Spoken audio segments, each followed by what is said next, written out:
بما اننا خلاص في الصيف، كل سنة وانتم طيبين. فتعالوا نعمل حلقة زي ده حلو ومناسب وينفع قوي في المصيف.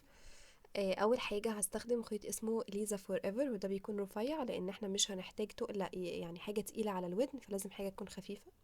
وطبعا استخدمت ابرة رقم 2. وكمان المفروض ان انا هستخدم الحلقة دي علشان هي اللي هتبقى تتركب في الودن لما يبقى ان شاء الله حلق. وطبعا هنحتاج الابرة الرفيعة اللي بنقفل بيها. بعد كده اول حاجة هبدأ بيها هي سلسلة من 10. اول غرزة دي مش بتحسب خالص، هنبدأ من هنا، نبدأ العد بتاعنا. 1 2 3 4 5 6 7 8 9. وبعدين رقم 10 في آخر غرزة، اللي هي اللي عندي أو أول غرزة أنا بدأت بيها خالص. هدخل كده بالإبرة وهبدأ أعمل غرزة منزلقة بس عشان أقفل الدايرة وأبدأ إن أنا أشتغل فيها. بعد كده هعمل ارتفاع 3، سلسلة من 3. وهبدأ أعمل 24 عمود في الدايرة دي، في الفراغ بتاع الدايرة.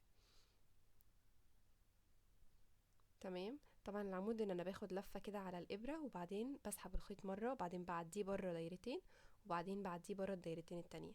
وهكمل على كده لحد لما اخلص ال24 كلهم.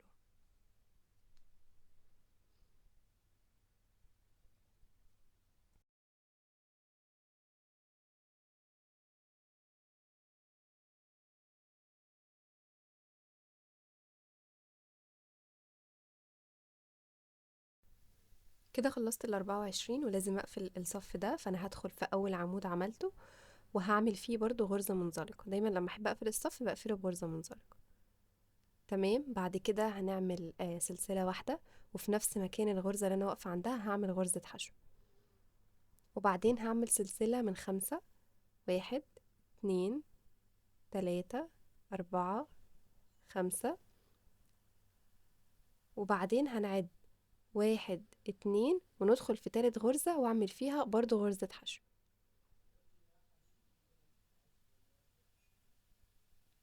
يبقى انا كده عملت اول فراغ، والمفروض ان انا هكمل لحد لما اخلص الصف كله.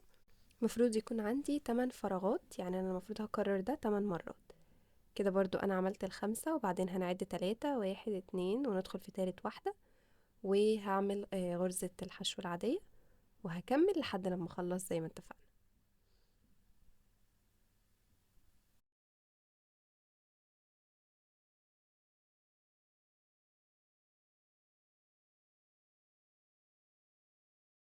كده انا خلصت 7 فراغات، ناقص اخر واحد بس. هنعمل برضو سلسلة من 5.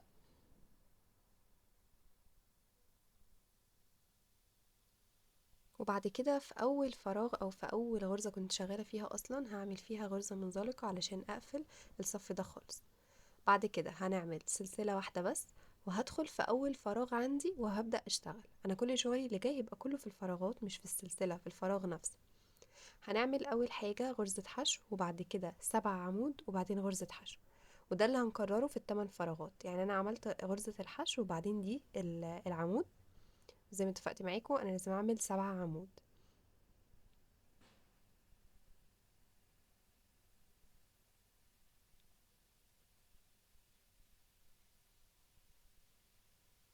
كده انا عملت 3.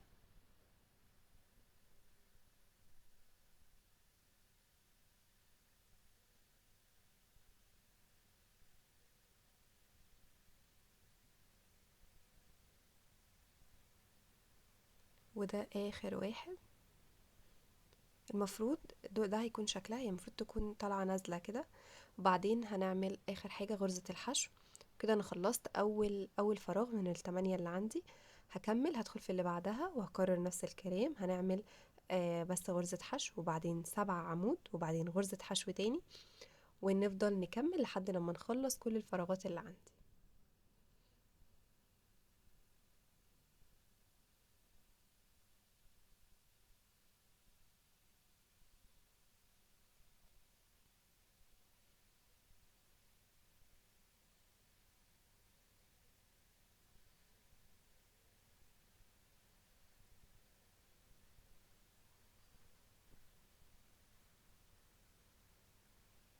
هنكمل بقى لحد لما نخلص ال7 كلهم، وده شكلها بعد ما خلصت تبقى عاملة زي الوردة.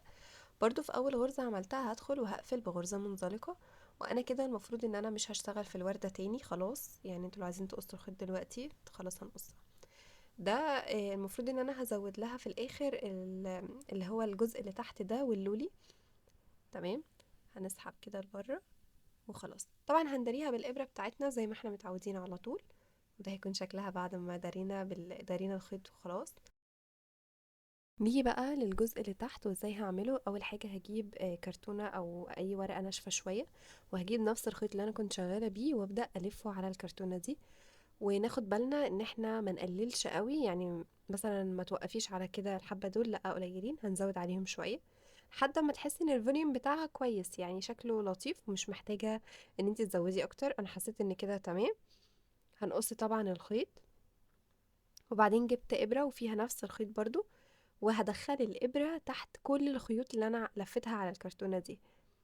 تمام. لازم نبصوا من تحت خالص، يعني ما ينفعش يبقى فيه فتله واقعه بره الخيط بتاعي. هخلي طرف قصير وطرف طويل بس عشان ما نهدرش الخيط ولسه هنلفه. وبعد كده هنربط الخيط ده اللي انا دخلته في الاخر ربطتين كده جامدين.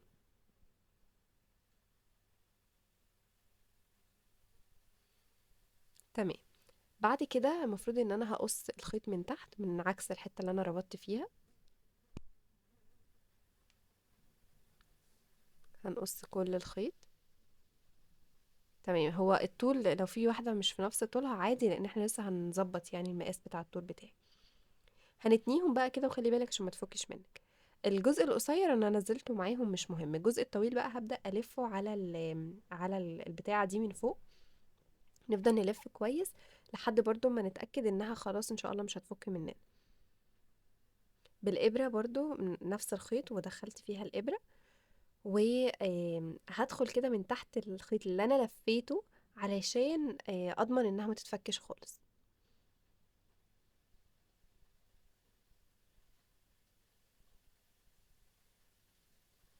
تمام. نربط مرة مثلا مرتين 3 مرات لحد ما تضمني انها خلاص مش هتتفك.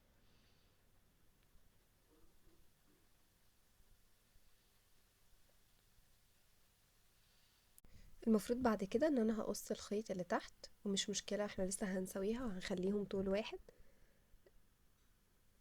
هشوف الاولى اللي انا كنت عاملاها كان طولها قد ايه وهقص عليها علشان يكونوا الاتنين مقاس واحد. لو انت حابة ان انت تطوليها اكتر من كده براحتك. تمام. كده ناقص اخر حاجة وان انا اركب اللولي، فجبت خيط من نفس النوع، من هو اللي كنت بستخدمه، وعملت عقدة في الاخر. والمفروض ان انا في نص الحتة دي اللي هتبقى تحت هدخل كده. تمام. وهحاول نطلع من النص بالظبط علشان ما تبقاش معوجة كده او كده. العقدة اللي انا عملتها في النهاية هتساعدني انها يعني مش هتخليها تفك خالص. هي هتبقى لازقة في الجزء اللي فوق ده فعلا، فمش هتخليها تتفك. طبعا هي اتنعكشت مننا فنحاول نظبطها تاني. بعد كده المفروض ان انا هجيب اللولي بتاعتي، هدخلها كده، وهجيب بقى الحلق نفسه او الوردة اللي انا عملتها، وهدخل في النص علشان اضمن بس انها تكون مظبوطة مش جاية على جنب ولا معوجة. دخلت في النص بالابرة عادي، وبعدين هطلع زي ما دخلت في اللولي كده، وفي نص المكان اللي انا طلعت منه هدخل تاني بالابرة وهسحب لفوق.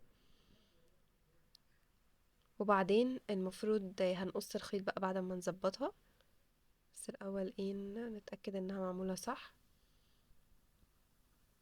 تمام. هي كده مش هتفك خالص. هنقص بقى الخيط بنفس طول الجزء اللي احنا عملناه تحت، وناقص اننا نركب الحلقة. الحلقة دي هتلاقوها عند اي حد بيبيع يعني حاجات مستلزمات خياطة، او الحاجات دي كلها بتكون موجودة، او اكسسوارات. هنقفلها طبعا كويس. وكده خلاص الحلقة خلص. يا ريت لو عجبكم تقولوا لي في الكومنتس، وتقولوا لي كمان محتاجين تشوفوا ايه قدام ان شاء الله. سلام.